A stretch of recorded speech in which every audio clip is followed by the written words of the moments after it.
Boys, it's the three of us. Look at that. It's the no, let me correct you. It's the two of you. That's how this should start. Yeah, it is the Dan and Friends podcast. That's what it is. My bad. But guess what? I have a question to ask you. Since we're all here and we all were affected by this big tragedy this week, where were you when Facebook and Instagram went down? Never forget. Never forget the day that people had to join TikTok. Never forget that day. Dude, Twitter's tweet was so funny. At Twitter just said, "Welcome, literally everyone." Right. And then it was even better that they had an issue of their own where the error was like, sometimes more people that use Twitter more often than they usually do. Today was one of those days, and we're usually prepared for it, but we were not prepared for this. Like, this is just unprecedented. We were not ready for this type of mass use of Twitter. Yeah, it was wild, and I kind of liked it, to be honest with you. It did affect me in a work sense, which wasn't all that fun. But also allowed me to concentrate on some of the things because my hands are tied. I'm like, hey, listen, so like a global outage.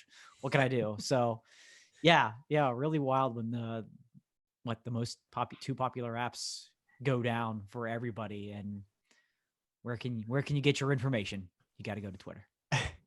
I legit, like, that morning paid for a new ad campaign on Facebook. And then, like, Facebook went down. I'm like, is this a cruel trick? Is this what they do to you? Like, when you you pay enough money and then they're like, cool, we'll take that. And then you're just done on Facebook and we're shutting it down for you. Yeah. I was actually comforted to find out that other people were having the same problem as I was. One thing I realized is that on all other social medias, like, they do a lot better of a job from like getting just the riffraff away from you. Like, I saw like no conspiracy theories the whole day. And I don't know what that says about because they're all evil corporations. They all do what they want. They're all, changing numbers and doing all these things. But like, I don't know what Twitter, TikTok, Triller. I saw none of the stuff that I like hate and talk about on this show every week. But because Facebook and Instagram were down. So I saw none of it. And I didn't realize that it was so like, that's where I see this stuff. I don't see it anywhere else. It's like, it's an interesting feeling. Yeah, to kind of have that extra filtered layer, right? And the algorithms are just way better for content anyways. It's like, oh, this wasn't from 5 days ago. Unbelievable. This is some stuff in real time. I appreciate that. Yeah. Do you think it's also, like, to go back to something Didi has said time and time again, do you think it's also because, like, there never has been a great parent migration to TikTok and Triller, and like, parents are on Twitter, but I feel like they don't understand how to use it. Do you think that's part of it too? Yes. That's actually, I think so. Yeah. The boomerless apps are way more valuable in terms of that, and way more enjoyable. You don't have to play your own filtering role when you're scrolling. Now you're just like trained as you're scrolling what to ignore. And maybe you miss something, but and then in those other apps, TikTok and Twitter, and it's a little cleaner. It's a little nicer to be able to enjoy most of it. Yeah. Yeah. I felt good about it. I didn't take some, like, I don't know. A lot of people were taking some serious approach to this whole thing. Like, oh, it was something we needed. We all needed a reset. No, like, it's just kind of nice to, like, I don't know. I think we need less social media. I think that's really what it is. I don't know. It made me feel like, oh, all right, I'm good. I still have it. Like, I don't know. Like, why am I on all three of these things? I don't know. Right. Yeah. So. And shouts to Twitter for creating the, like, little hashtag emoji to go with it with internet shutdown. And people were calling them out for that. Like, oh, you guys aren't helping. Instead, you're making emojis for the hashtag. It's like, no, Twitter ain't helping. You kidding me? They're embracing it. And they're enjoying it. Well, what's up, guys? It's Didi out here in Los Angeles. Chris and Dan are in Pittsburgh. It's the Brunch Breakdown, and all three of us are here for the podcast. So it is not just the Dan and Friends podcast this week, but who knows? Probably next week. Chris, where are you? I'm in my office. I just rearranged things a little bit. Reconfigured studio. Yeah, nice. It's the same studio, but we turned things around a little bit. And I wanted to kind of like, you guys have both had very like interesting backgrounds throughout the course of doing this podcast. And my background has just been a blank wall the entire time. So I wanted to get something behind me, and I got like areas to feature things, which I'm excited about. I got my turntable back there. So yeah, we're ready. Very nice. We're ready to go. And my Brunch Breakdown cup. Look at that. Nice. So you know what you're watching and listening to when you tune in. Yours is like set up like you were about to do a hit on ESPN or something. Right. Like it's like the pit hat is in the perfect spot. You've got like, oh yeah, I'm unique. I've got a record player. Yeah. That's exactly it. But like, I've been staring at like those remote reporters on ESPN for 18 months. And like, almost, we talked about this on the podcast once, where it's like you can find out how boring the people are based on how many like books they have behind them and stuff like that. I hate basically everybody's background, so I wanted to create my own, and it'll change episode to episode, and just little Easter eggs for people to hunt for every time we put an episode out, every 4 weeks when I actually appear on this podcast. I love it. Well, today on the show, it is Sports Brunch. So we are talking all things sports because there's a lot of stuff going on. We're going to be talking the Super Bowl halftime show, which we can't wait to talk about. Urban Meyer and his ridiculousness. Brady and Belichick, their homecoming of sorts. And we've got this funny Brewers Devin Williams story about him possibly ruining the Brewers' chances of going to the World Series. So, and what we're listening to. But let's get it started the way we always do, with Dan telling us where we can find the Brunch Breakdown.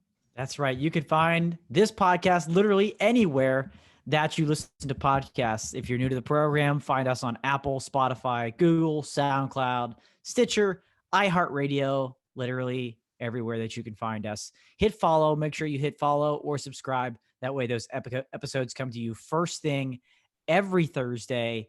You don't have to look and wait for us to send out any links or anything like that. They'll come directly to you each and every Thursday. Of course, the full video episodes also available every Thursday.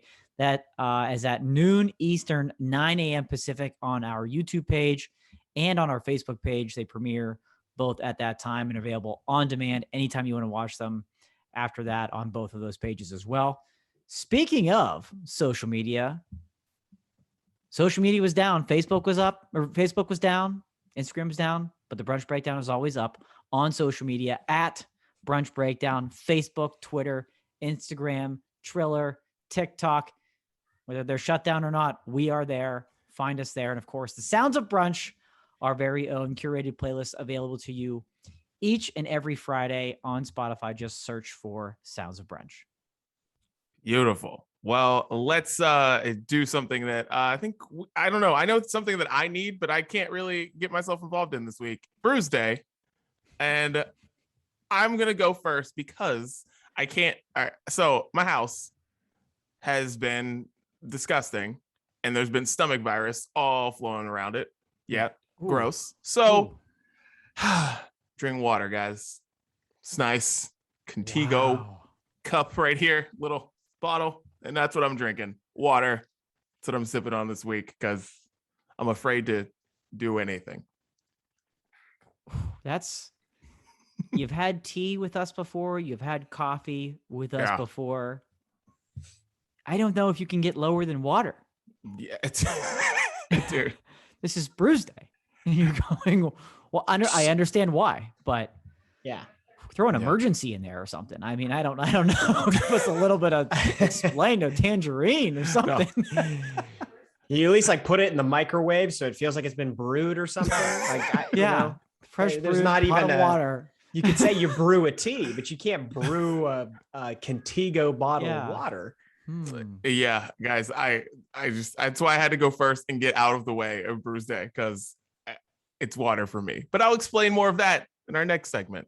So, Chris, Tell us what you're sipping on. The radio Please. professional giving us a tease there. Gotta love it. I was really bummed I wasn't on the podcast last week, in part because, and I was very sick last week, which is why I was not here, feeling much better. And excited though, because last week I planned to start drinking Oktoberfest beers on this podcast. And then I didn't, but I'm going to today. And I'm going to start it off with my personal favorite, Penn Brewing's Oktoberfest. And I'm going to be honest with you guys. I don't really know how to rate and review Oktoberfests or fall beers in general, because like my palate is, I'm not there. Whatever the things are that you pick up in a fall seasonal beer, I don't feel that I'm very good at it, especially the Oktoberfest. I like Oktoberfest because they're like a nice middle ground between a regular lager and a pumpkin beer. I am not a big fan of pumpkin beers. So this is my good middle ground, but like pumpkin beer, you drink it and you're like, it's got notes of pumpkin spice. It's very, you can pick up on it pretty easily. This is like in the middle, but I really, really like the Penn Brewing Oktoberfest. Fall reminds me how much I like lagers, and I think that's important. Lagers and Pilsners are a good time, and I enjoy them quite a bit. I'm going to enjoy this one with you boys. Nice. Excellent choice. Choice. Yeah, that's a very good one. Yeah, you like the maltiness, the spice aspect of it there as well. Sometimes a little nutty. Love a good Oktoberfest. Well, since you don't like pumpkin beers, this is a perfect one for you. I've got a pumpkin beer for us here today because we are in October and it might be 81 degrees outside in Western Pennsylvania today. Yeah. Almost a week into October. Kind of ruins the vibe a little bit. a little bit, but we're still embracing where we are in the pumpkin world, in the pumpkin calendar, and that still speaks to Oktoberfest and pumpkin beers. So I've got a Prairie Artisan Ale for this week. They do a lot of great sours. I'm sure I've featured a sour of theirs on the podcast before. Probably their Rainbow Sherbet is one of my very favorites that Prairie does. But this is a new one of theirs called the Pumpkin Kerfuffle. So this is an imperial sour with pumpkin pie spice blend and toasted marshmallow flavor. A little added extra that you don't typically get with a pumpkin beer. And so, yes, this still is considered a sour. It's not very sour at all. You kind of get a little bit on the back end.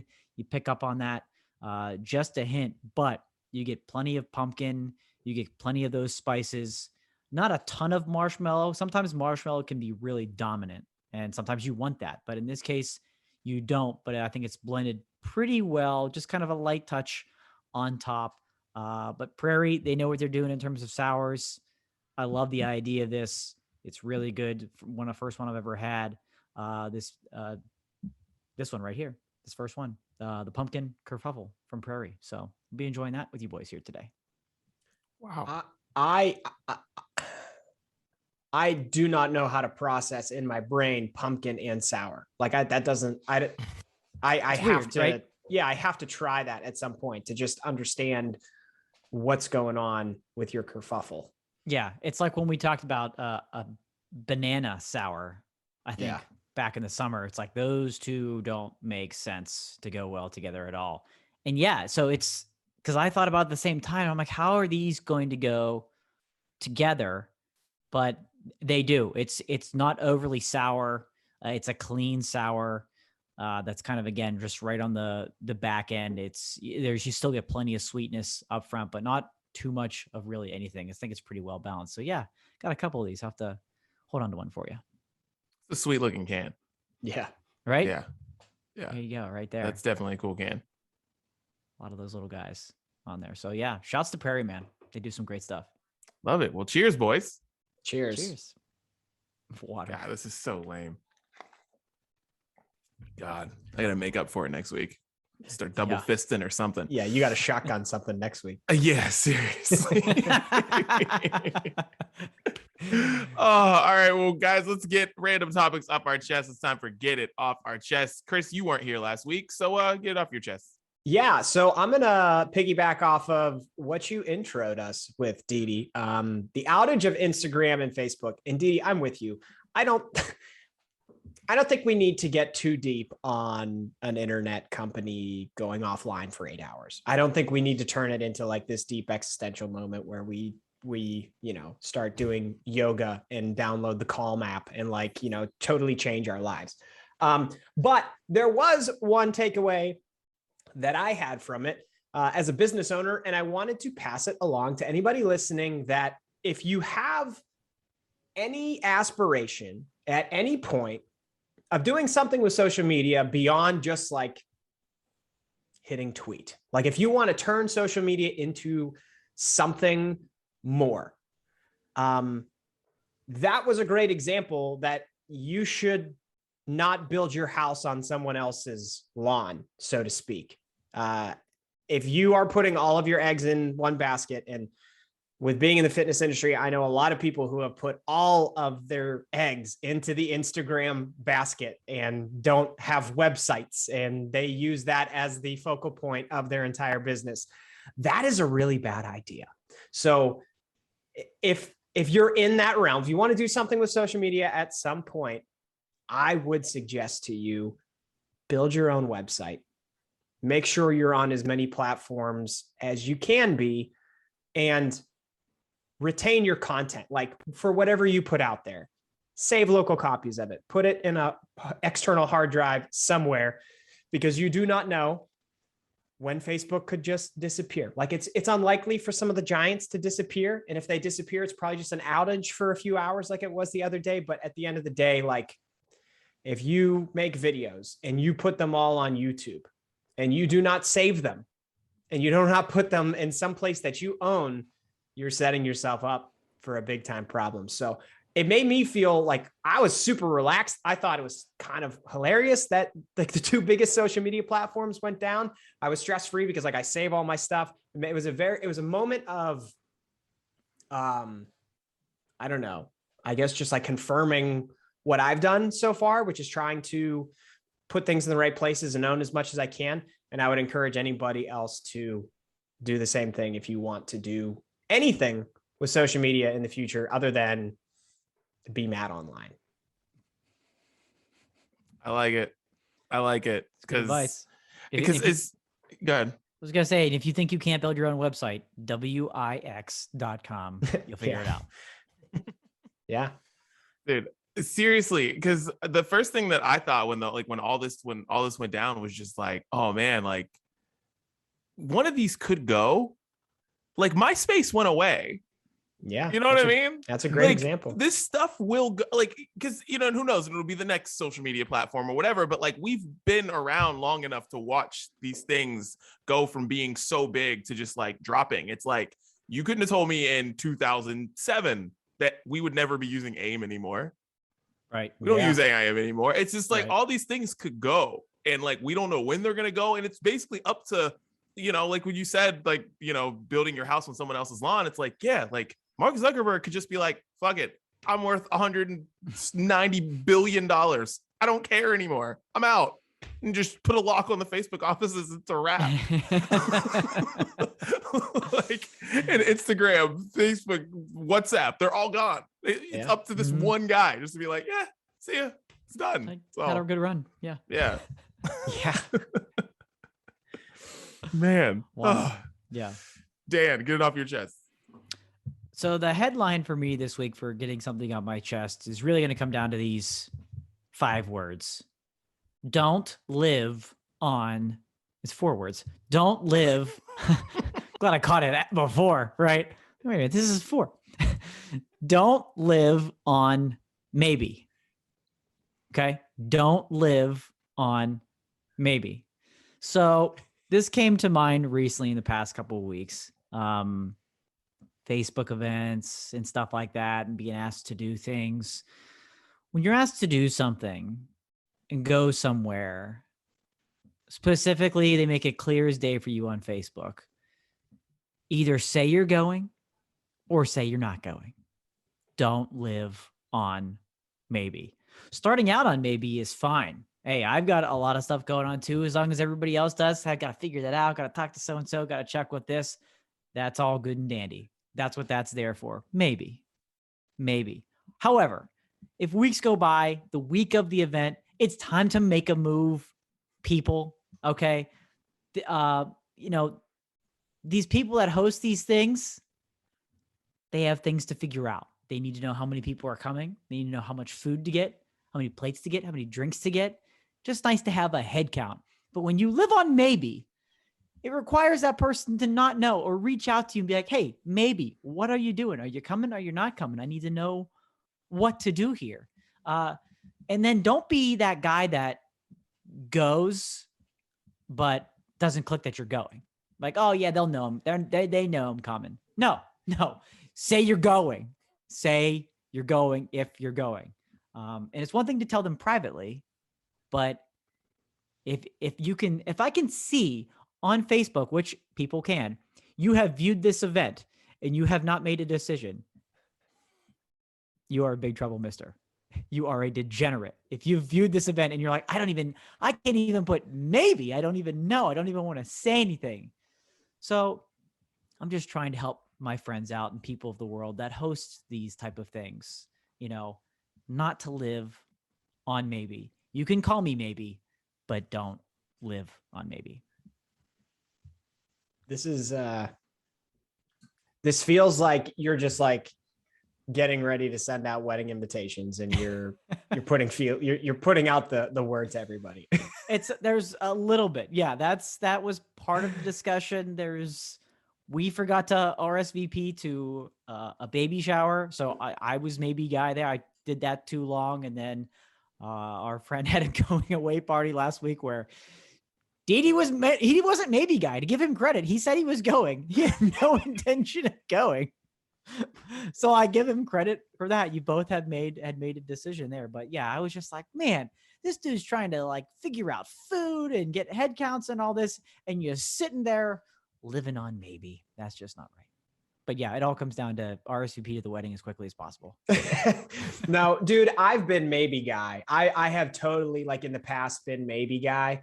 And I feel like I've gotten better at that recently, but I always like, for whatever reason, like years ago thought that like, if I immediately said no, I'd like hurt someone's feelings. So it was better to like be a maybe for a while and then like softly tell them that you're going to eventually not go. And like looking back, like the logic of that is stupid.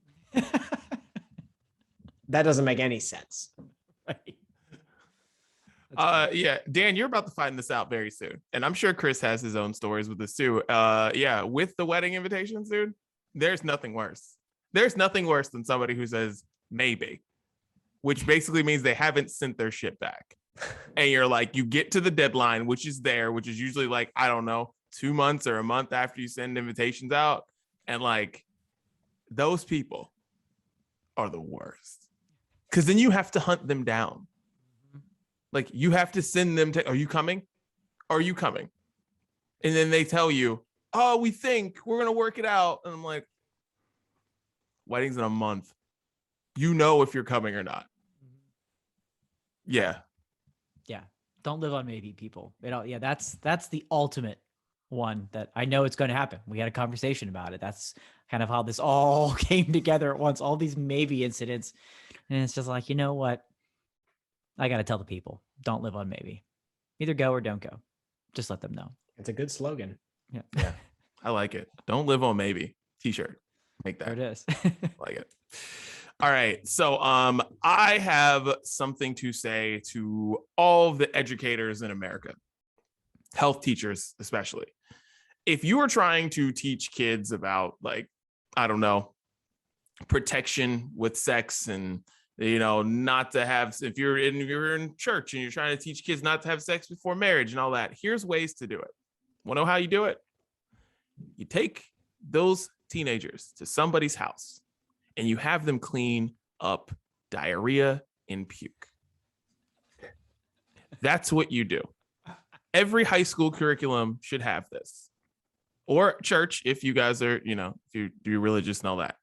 because if somebody had me clean up what I had to clean up in my house this week, because stomach virus is going all through the Dudley household. It started with my daughter, then hit my son, who also has a double ear infection. We just found out about. Yeah, it's absolutely awful. It's terrible. And then hit me. And then now, right before we did the podcast, Siobhan was like, you guys better be quick because I don't feel great.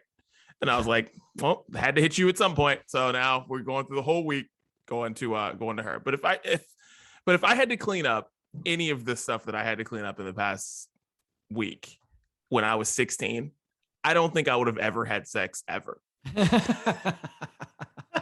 Ever. Just to know that is what happens when you have a child. You have to do that stuff. So if for some reason it was like, had a baby when I'm like 18 or something, or 16, it's like, and I had to clean that up. No. I don't know what I would have done. I'm mature now. I'm an adult now. I'm dealing this at 36 years old. That's what I'm dealing with this. But man, telling you, if you want to teach sex ed in schools, that's how you do it. You don't make them take an egg home or take them to the baby that just like cries like at random. No. You have them go clean up baby shit and baby puke at somebody's house, and then they will never, ever do the wrong thing. Yeah, it's like, oh, we're not going to wear a condom tonight. No. You're wearing it. Trust me. You're wearing it. These are all the things that have been going through my head over the last week. So had to get that off my chest, guys. I feel like I'm not on the podcast. I haven't been on the podcast regularly week to week in a while. But I feel like the times that I have been on the podcast, Dee has diarrhea stories every time I'm here. And I feel for you, man. This is awful. Dude, it's been tough. It's been tough. I really didn't expect it to take that sort of turn. I didn't know where he was going with it at first. Only Daniel Dudley can go from sex education to diarrhea in a heartbeat. And that's what the Brunch Breakdown is for. It took me a minute to like connect it, and I was like, "Oh, yeah. I get it." Like, because what? That's the how is this result. related to you drinking water? Because you made that point. I'm like looking around. Where are we going? It's like the lights off are in the room. Oh man! Like it's called "Get It Off Our Chest" for a reason. I'm not prepared when I start talking. So like it starts somewhere, it'll go down, and it's like, oh, we're here now. We've arrived. That makes sense. Yeah. It's like when you're driving with Waze and it takes you through some wild streets you've never been on, and all of a sudden, I'm at Chris's house. I got it now. Oh, Diarrhea Drive. I've been here before. I hate this place. Oh, well, I'm just saying, anyone listening out there with, kids whose hormones are, starting to go crazy, got a 15, 16-year-old, just telling you, that's what you do. You're worried about it. That's all you got to do. DM Scare the them brunch, straight. DM the Brunch Breakdown. I will give you Dee Dee's address and you guys can come over for a day. Oh yeah. It's beautiful. It's beautiful. Good advice. God, dude, the funny thing about it, this is happening in, when I was turned on the Rams game, the Rams secondary, they all were like dealing with a stomach virus like throughout like the middle of the week, like the whole Rams like secondary team. So I was like, guess it's just going through it. I don't know. Just going through in LA. Everybody's got this weird rotavirus. It's happening. Anyways, well, that was Get It Off Our Chest, and I'm happy I got that off my chest. Let's get into the main course here. Since it's sports brunch, let's get it started with very exciting news. The Super Bowl halftime show. Dr. Dre, Snoop Dogg, Kendrick Lamar, Mary J. Blige, and Eminem. Guys, I don't think there's ever been a more universally like Super Bowl halftime show before it even happens than this one right here. No, not even close. You've had artists that have been exciting in the past, and of course, after Justin Timberlake and Janet Jackson, we got pretty lame for a long time. So it's been hard to get excited for a while anyways, but collectively, this group is just unbelievable. They are showing there is no holds barred with this. The Los Angeles Super Bowl might be the greatest event in the history of time, and they've capped it off with what's probably going to be the best halftime show ever, in my opinion. Are all of these artists, I mean, at least some of them are, because Dre's from LA. Are any of the other ones from LA? Well, Dre, Snoop, Snoop. Kendrick, and then Mary J. Not, and Mary J and Eminem's Eminem are, I think, the only two that are not. not. Yeah. Because it didn't even click for me until Dan was talking through it there. But I feel like that would be cool to, like, you know, if it's in a city where there are artists from that city that are extremely popular, to have those artists perform the Super Bowl halftime show, to just kind of like tie it into the city that's hosting. Because that's kind of cool. But yeah, well, so here's it's universally liked here, and like people listening to the Brunch Breakdown. But there is a segment of the NFL fan base that wants nothing to do with this primarily hip hop R&B lineup for a Super Bowl halftime show. So I don't know if it's universally liked, but I love it. I absolutely love it. I haven't been this excited since it was like Britney Spears and NSYNC, and that was like 20 years ago. So this is great. I think it's great. And I hope it sets the tone for years to come. I will say this though, guys. I was thinking back to like the last halftime show that I was really excited for. And I thought back to that one when we were kids, where it was like all the pop stars, they just kept popping up. I don't remember what Super Bowl that was. It was like Britney popped up, and then like a boy band popped up, and it was just like all over the place. It was amazing. I remember that one vividly, however many years later. And then I was like looking at this one, I was like, oh, these are all like those artists that were dope when we were like that, like back then. But like, it's so much later. You know what I mean? Like, it just made me feel kind of old. I was like, the last time I was this excited about a Super Bowl halftime show, I was like 16 years old. And now I'm 34. And I mean, they look a lot older in that photo of everybody that's going to be performing in this halftime show. But nevertheless, I'm excited. I think it's good stuff. Yeah, thank goodness Kendrick is in this lineup, because if you just look at Dre, Eminem, Mary J. Blige, and Snoop, it's like, ooh, we got the old man show here for our generation, and everybody else is like, anybody younger than us is like, who? What? Are you kidding me? Wasn't it just like the old person show at the VMAs, and now we're going to do it the halftime show too? So at least Kendrick is on there to bring a little bit of youth to it. And yeah, I feel like this is kind of a make good for Eminem that, Chris, you mentioned Super Bowls being in certain cities. It's been in Detroit, and Kid Rock has either done the halftime show or the national anthem or some horrendous version of something else for that, or the Thanksgiving game in Detroit way too many times. And Eminem has really never been a part of that. And they're like, you know what, we owe you big time. So I'm going to throw you on with the biggest lineup in the history of the halftime show. Well deserved. I mean, it's funny because this is the reason why I think it's been so universally liked, is because of the ages. Because if this Super Bowl is just like Kendrick Lamar and other people who started in like 2010, this is not a universally liked Super Bowl. But like, you've had like 30 years to like Snoop Dogg. You've had 30 years to like Dr. Dre. Mary J. Blige is a legend, just went forever. So, and Eminem is Eminem, and it's like, I think that's the reason why I think you're getting so much of it. It's like hip hop's coming to the Super Bowl, and for the first time, which is wild to think about. And you're getting like the establishment. Like, yeah, like that's what you're getting from the past 30 years. But you're right, it covers all of those for the past 30 years. So anybody within that time frame has somebody, at least one, to look forward to. And I think you just know, based off of name recognition, that you put all of them together, it's going to be incredible. Shout out to the older artists on this show that have just remained extremely relevant the entire time. Like, not for nothing, a lot of the younger generation knows Snoop Dogg because he's like on a web series with Martha Stewart and he's in Corona commercials, but like they still know who Snoop Dogg is. He's on the Comedy Central roast for some reason. Nobody knows why. And like Dre is the producer, but like we knew him as the rapper back in the day. Eminem's just been, I suppose, the same guy all along.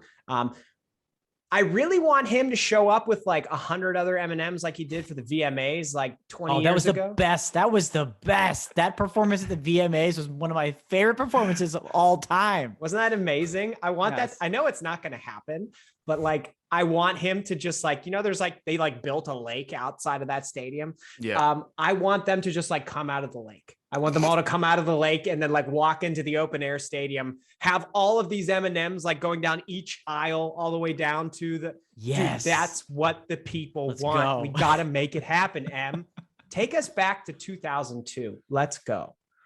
Yeah, I need Eminem to make quick work at the Super Bowl. I need forgot about Dre, and I need Lose Yourself. That's all I need. That's all I need. And M can see you later.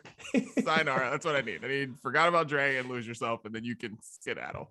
Well, that's the big thing, right? Is that we have all these artists, and this is a 12-minute halftime show. Yeah. 12 minutes. There's a reason they haven't put this many big names together before, because it's 12 minutes. So the question is, in 12 minutes, over under 6.5 songs. And not full songs. Obviously, we're going to take a little bit of this, 30 seconds of that, but over under, I'm setting it at 6.5. Okay. For all of these artists in 12 minutes. So you're right at kind of like the 30-second average mark there, but obviously things can go a little longer, things can go a little quicker. What do you guys think? I feel I'm going to go over, because I just feel like with this many artists that have this many hits, like you have to understand that you're never going to get through a song. So rather than try and like go a little bit longer on one song, no, we're doing like verse hook on like 15 songs. Well, not fit, but we're doing verse hook on like 10 songs. Just boom, boom, boom. Everyone's collaborating. Everyone's jumping on the song with each other. And we figured out how we're going to do that creatively, but it's just going to be like everyone's hits one after the other. Yeah. I just can't. I just hope next episode's the first song. Cause like the intro to that song is so great. And I just want it to be the first song. That's all. I need that to be the first song. Yeah. I'm so hyped for this. Like I am so hyped for this. So here's my final question. Where does this land? We talked about it being kind of universally liked, kind of for the most part. Where do you guys think this will land in terms of the highest rated halftime shows? Now, lucky for you, I have the top 5, and it has nothing to do with the game. I can tell you that it has nothing to do with the game. A lot of these that I'm going to give you here, the halftime shows are rated far higher than the game was. So it's really, truly based on the artist in this instance. So number 5 was somehow Madonna with CeeLo Green, LMFAO, MIA, and Nicki Minaj. How that's at number 5, I don't know. Dude, that is a wild Super Bowl performance, by the way. Right. Number 4, Bruno Mars with the Red Hot Chili Peppers. Number 3, Coldplay with Beyonce, and once again, Bruno Mars. Number 2, you guys have any guesses of what the top 2 were? Prince? Lady Gaga by herself. Shouts to her for that. Lady Gaga comes in at number 2, and at number 1 was Katy Perry. And she had Lenny Kravitz and Missy Elliott for some reason. Is that the one where she became a meme for like 2 years? Shark, man. Love Shark, all that. Yeah, that was number 1. So any ideas where this might land in that list? I mean, it's going to be, it better be higher than 5. That's all I got to say. It's got to be top 4. It might be wait, who was in the Super Bowl when Katy Perry? I think that's something you should look at too. Who were in these Super Bowls also? I'll look, but when I was researching it, they made it clear that the game had no affiliation with the halftime show. Like there was no, it's never, it never correlates with the game audience. Interesting. Yeah, because I know the Coldplay, Beyonce, Bruno Mars thing, which was awesome. You can watch it on YouTube, and it's like perfect video. It's better than the video from the actual game. It's actually incredible. But that was the Cam Newton Super Bowl. That was when the Broncos absolutely destroyed the Panthers that year. I know that was that one. I don't know. I feel like the game has to have something to do with it, but maybe not. By the way, Katy Perry, 8 songs on her halftime show. Why can't I find who was in that game? Here we go. It was 2015, which means it was Seahawks and Patriots, which was also a very highly watched Super Bowl. Yeah, that makes sense. But yeah, I think it's coming in at number 3, right behind Lady Gaga. I think we've got Katy Perry. I think that'll stay. Lady Gaga at 2, and then I think this is going to come in at number 3, the third highest rated halftime show, at least 3. But we'll see. I can't wait. Countdown That's to fair. it. I just don't understand. None of our teams are going to be in it, so we can look forward to that. Yes, I do know who your team is, Edie, and I still stand by that. I just don't understand people that like don't watch it. We talked about this, right? Didn't we? I feel like we've talked about this before. Like, what else are you doing that evening? Exactly. What else are you doing? What are you doing like, that night? Just turn it on. It's 12 minutes. Dude, out of your night. I don't know either. I wonder that you see the ratings and you're just like, wait, you look at like the local shares, because those are always the numbers that always like fascinate me. And you're just like, so what were those like 20% of people? What were you doing? Like what were you doing? Like you at least watch it for something, right? You watch it for the game, you watch it for the commercials, or you watch it for the halftime show, or some combination. If you can't find one of those things, what else are you doing that night? And now this year, or next year, I should say, it'll be right in the middle of the Olympics, of the Winter Olympics. So that'll be interesting to see if that has an effect on it at all. But it won't. Shouldn't, because NBC also has the Super Bowl. So you can't watch the Olympics unless you go watch it on USA. I'm so excited for that period of time for Dan, because that's like the Olympics is his jam. The Super Bowl halftime show is his jam. Like that's like what Christmas. Christmas comes twice that year. I'm so excited. Oh gosh. All right. Well, let's get into our next thing. Urban Meyer made some headlines. Jaguars head coach Urban Meyer. After a loss, he decided not going home with the team. Gonna go to Ohio and dance with some women and get caught on video. This is my favorite story, because there have been so many people who have doubted Urban Meyer as an NFL coach, but I never expected this as why we were going to be like, oh wow, this is not going to work out. I didn't think this was going to be it, but man, this is bad. In 4 games in, right? We're only 4 weeks in. Usually with Urban Meyer, you know anything about Urban Meyer, who in this instance I'm calling Pervin Liar. Usually it's a bunch of winning followed by a scandal. We haven't even had the first win on the board since he's been in Jacksonville. And so, yeah, he does something unprecedented, which it truly is not flying home with the team. Oh, whatever. He's closer in Cincinnati. He's going to go up to Columbus, spend some time with. That's not normal. I don't care where. You don't think other coaches have families and grandkids that they may be near on a road trip or something like that? They get back to freaking work because they just got their ass kicked again for the 4th straight week in a row. And this is your first year as an NFL coach. So you don't know what you're doing. You haven't figured that out yet. And obviously, my man had to blow off some steam in some weird sorts of ways, and he made it sound like he was dragged out on the dance floor and they were pulling him over and making him take some shots and beers. My man, watch your hands. Watch those hands. I think it's all on purpose. I think he knows what he's doing, because I think he knows that the USC job is open.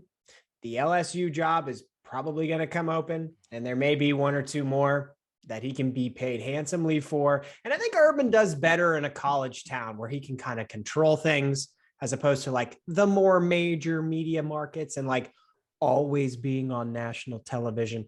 I think that's the final destination for Urban Meyer. I would not be shocked if he's like fired mid-season, because I don't know how much you guys have paid attention to the statements coming out of the Jaguars organization, but things are not going well. The players say he has no credibility. The owner's like, Urban has to prove it to us. And I don't think Urban takes it too well based on his career trajectory for somebody to say, you have to prove yourself to me. I think at this point he wants out. He's ready to get fired. And then he's going to be a college coach next year. I feel it. they are very lucky that they play the Titans this week and they play the Dolphins the next week, or vice versa, something like that. Mhm. And they don't play the Bills, who they play after that. Because if they played the Bills, who are just going to who are going to gut stomp every team who's terrible this year, like if they were playing the Bills this week and lose 50-0, he's fired this week. He's fired this week. Like they have 2 possibly winnable games this week. So they're lucky, real lucky. That's true. Yeah. This set up for that rebound. Yeah. Yeah. Like if they won this week, I wouldn't be shocked. And then that's going to be a whole different headline and more jokes actually, because maybe that's what Urban needs. Yeah, I saw a meme where it said Urban Meyer's had a real tight end problem in his career, and it showed like Aaron Hernandez, then Tim Tebow, and then this woman's tight end that was grinding up against him.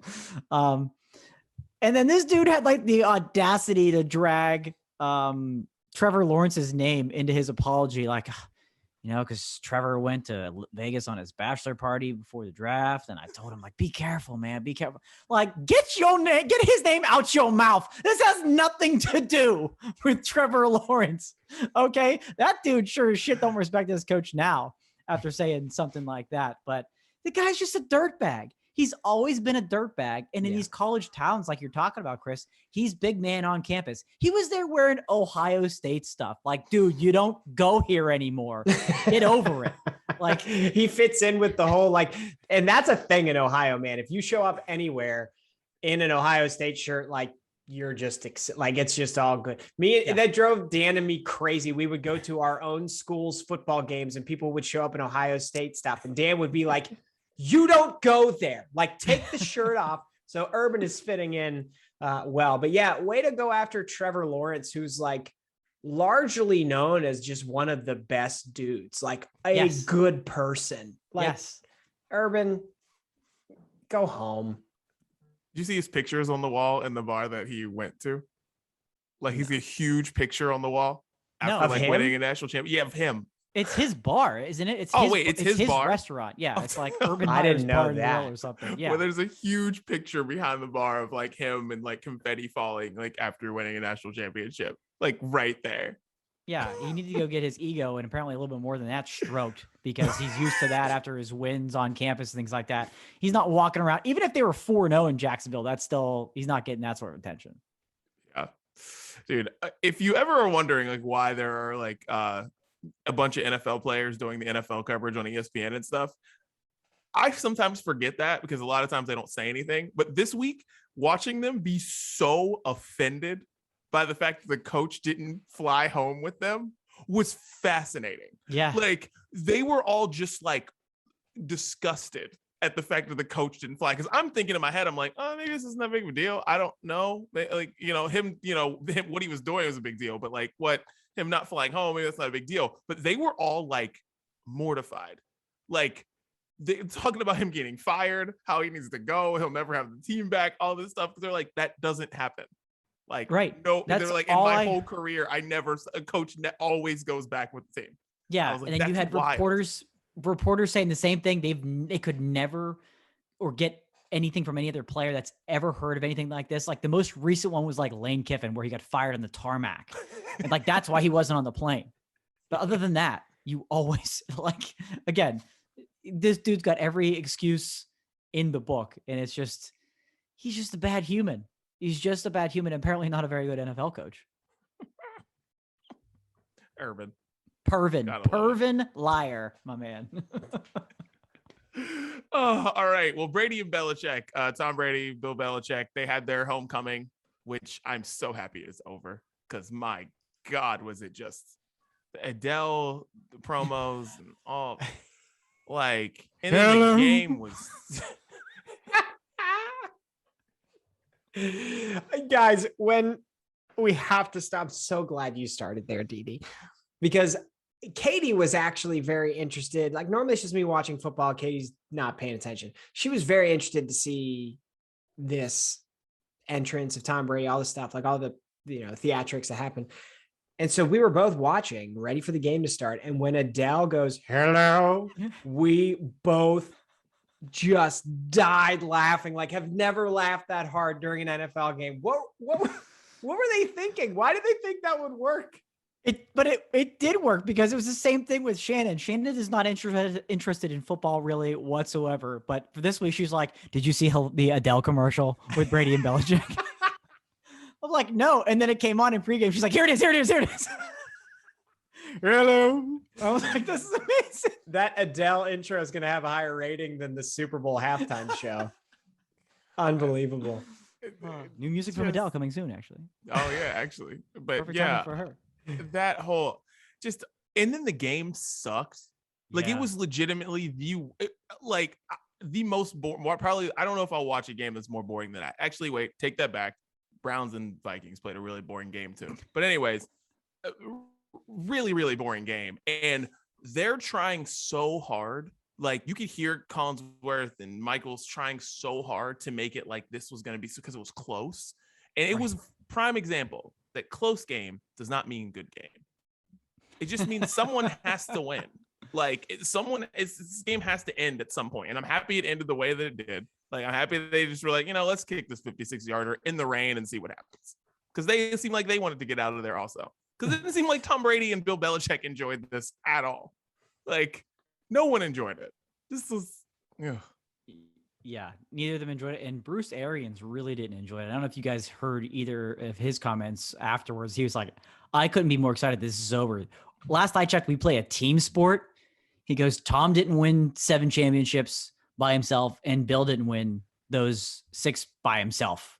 The team won them. And this was the Patriots versus the Bucks. He was pretty fired up about it. But I'm sure everybody was glad that was over. But the buildup and the anticipation, all the network shows were there, outside of Foxborough that day, and everything building and leading up to it for it to game to just be not good. Tom wanted to shove it down their throats and put on a show, but he just couldn't do it. And I was kind of hoping for that. I found myself rooting for the Bucks because the Patriots hate just runs too deep. And Tom Brady's way more likable now that he's a Buccaneer, but it was kind of a letdown of a game for sure. I didn't hear that from Bruce Arians, but he suits up like a Ghostbuster every Sunday, and I can't take anything that guy says seriously. He does.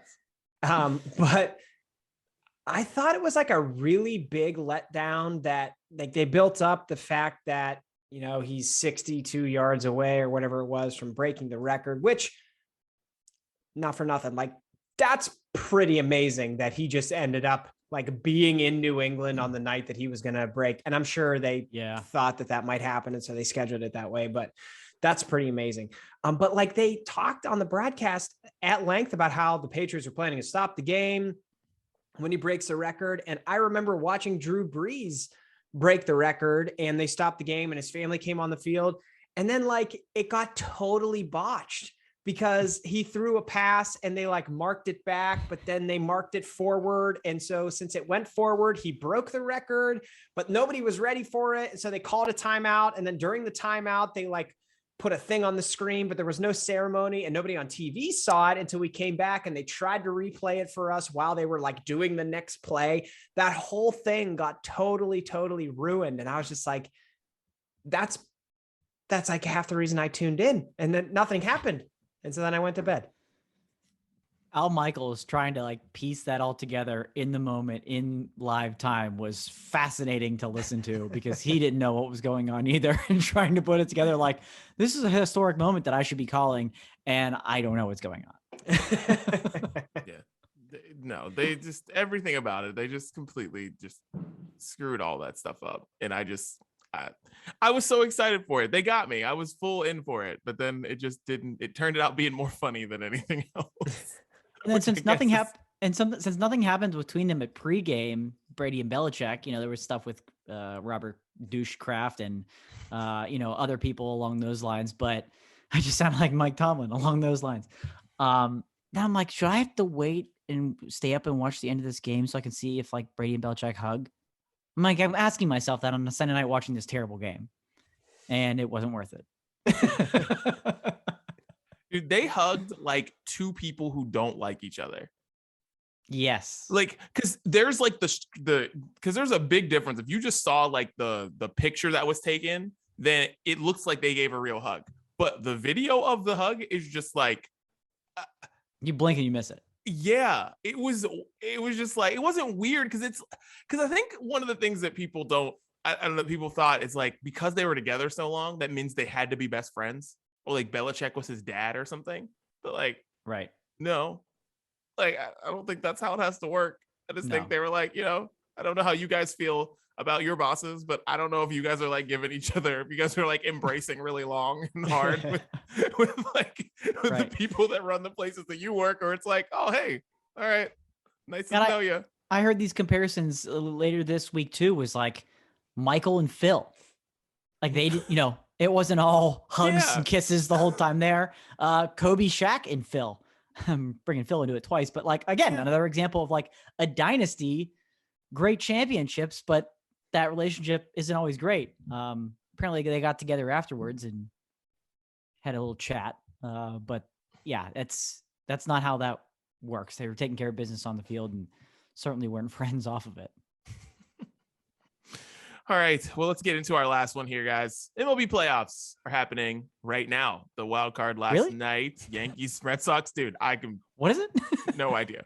Well, the Brewers, listen, the Brewers are apparently really good, but one of their Cy Young candidate relievers, Devin Williams, in their celebration for clinching the division, he got really drunk. These are his words. Got really drunk and punched a couple walls and broke his hand. Now the people are like, the Brewers might not make the World Series because of this.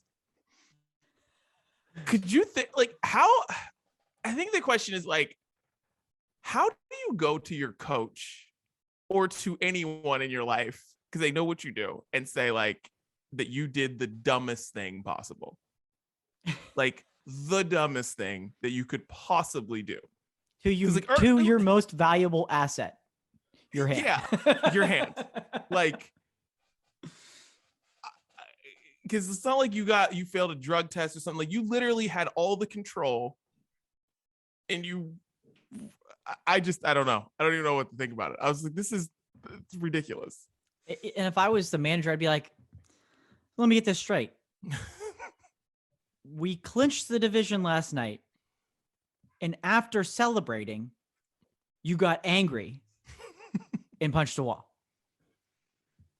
Fill in the gaps there, friend. Like, what happened? Last we saw you, we were popping some bottles and having a good time. Something happened, and all of a sudden you got so pissed that you went Andy Bernard and punched through a wall. Like, I don't understand. We didn't need further evidence of this, but this is further evidence of just how dumb baseball is. Didi, when you said, how could you do the dumbest thing ever? I thought you meant like be a baseball player, but now I see where you were going. I think like, why, I thought this the other day too, actually today. Why do baseball players have to act like they win the championship for doing things that, like, in other sports, guys high five each other about and then go home? Like, baseball players dogpile each other for winning the division, and then like, well, the season's not over, and then you have to go to the playoffs. Like, you really haven't won anything. Yeah, you won your division. That's great. Like, normally you'll be given a t-shirt, and like in other sports, they'll give you a hat, and like most of the guys won't put the hat on because they're like, I don't really care about that. The other night, there were like 1-game wild cards. These teams literally won one game, and they like pop bottles in the locker room, and like, you still have to win 3 series to like win the whole thing. Baseball is the stupidest sport ever. This guy got what he deserved for, 1, being a baseball player, and 2, celebrating dumb shit. So sorry, as one of Wisconsin's 2 true sons, I think he got what he deserved. That is true. You just gave this. I forgot you gave the statement for your people. Mm-hmm. Yeah. Devastated hearts in Milwaukee, but he got what he deserved. Yes, yeah. Big time. Yeah. No, he couldn't be any more idiotic. That the entire team may now not make, let alone win the World Series because you had one too many and somebody set you off and that wall wasn't having it. And now your hand's broken. Such a dummy. Well. I just shouts to you, Devin Williams. You're a dummy. Big Good luck time on your dummy. next contract. Yeah. Good luck negotiating that one. He will be a front runner for the brunchy dummy of the year. Oh yeah. Ooh, Close to that. absolutely. Absolutely. We're getting so close, which is so weird. We're almost to the end of the year. It's almost brunchy watch list time, boys. Yeah, right. Oh, I like it. I like it. Beaver, better put on another song, baby. It's time. Oh God. Oh, one thing I want to bring up with you guys is we're in a very weird situation sports wise right now because your teams that you root for, Pitt and the Steelers, they have one quarterback out of the two. I root for three teams. They have none. WVU, Notre Dame, and the Browns have no quarterback whatsoever. No, three of them have no quarterback. Yeah. How's the season going for you guys? How are you feeling? Because I just feel like dejected every week. Like, don't have a quarterback who can make a play. I don't know about you, Dan, but like 2 weeks ago, we were ready to fire everyone. And now like there are betting odds for Kenny Pickett to win the Heisman and Pitt to make the playoffs. So I don't really know what's going on. Yeah, it's a little bit strange. I will say ever since I bumped into Kenny at dinner up at the top of the Oaklander Hotel, he's thrown like, 10 touchdowns, I think. And Pitt has scored over 130 points. So, I mean, I got to do what I got to do, helping Kenny out. But I know we don't want to get like too excited because we've been down similar roads before, but also we'd like a quarterback to show up on Sunday, but it's at least comforting to know that we've got a real one playing on Saturdays. Well, the Steelers and the Panthers practice next to each other. So hopefully the Steelers are watching the Panthers quarterback because they need one. And there's a draft coming around the bend here next April. Keep him in the building. Yeah. It's just so frustrating for me to watch football this year. It hurts. It hurts because WVU's got a really good team. Quarterback sucks. Coach sucks. The Browns have a really good team. Quarterback is mediocre. Mm-hmm. Notre Dame has like 80 draft picks on their roster except for a quarterback. It's terrible. I hate it. It's awful. Anyways, felt like we could talk about that. Let's get into what we're listening to. More happy things. Dan, get us started. What are you listening to? Well, since we don't have Adele yet, we just have the teaser that'll come in weeks forthcoming. But let's start off with a group called Half Alive. They're kind of an alternative trio from California, and they released a song back in 2019 called "Still Feel" that people that listen to that genre would probably recognize, and it blew up. It got a lot of plays. But they have a new single out called "What's Wrong." It's catchy, but it has some really strong production elements that I can appreciate in it as well. So they right now are supporting my boys at 21 Pilots on their takeover tour in a couple of destinations. They were just in LA last week. They're on their way to Chicago. I'll be lucky enough to see them in Columbus in a couple of weeks. They'll be opening. So Half Alive kicking things off with their new single, "What's Wrong." Chris, what you got? Half Alive sounds like it would have been a great emo band name like 20 years ago. True. Very true. And maybe it might have even been. I should go back and dig into the archives here. So as you can see, I've changed my setting here and I've got my turntable right behind me and reorganized things, pulled out all of my records and got them set up in this thing behind me. And when I set up the turntable, opened it up, just so happened that what was the last thing I listened to on that thing, an album that Dee Dee sent me, the Take Care Drake vinyl. Okay. And so I listened to that entire thing. Blast from the Past. I mean, legitimately one of the greatest probably hip hop albums of all time. Like, I mean, it's kind of unbelievable when you go back and listen to that. The amount of just amazing music that came out of it. So I'm going to put something on the playlist this week from Take Care. I don't know what it's going to be, but that was an enjoyable little walk through time listening to that album again. And thanks, Didi, again, for sending that to me. Geez, I don't know, like 5 years ago now. Wow. Yeah. Nice. I like that. I'm going with Payday, girl, young rapper that I really enjoy. She's bonkers, but I love her music. She's got a new EP Easy, out Urban. called, what'd you say? I said easy, Urban. Girl, young, rapper. I like her a lot. I like her a lot. Couldn't help myself.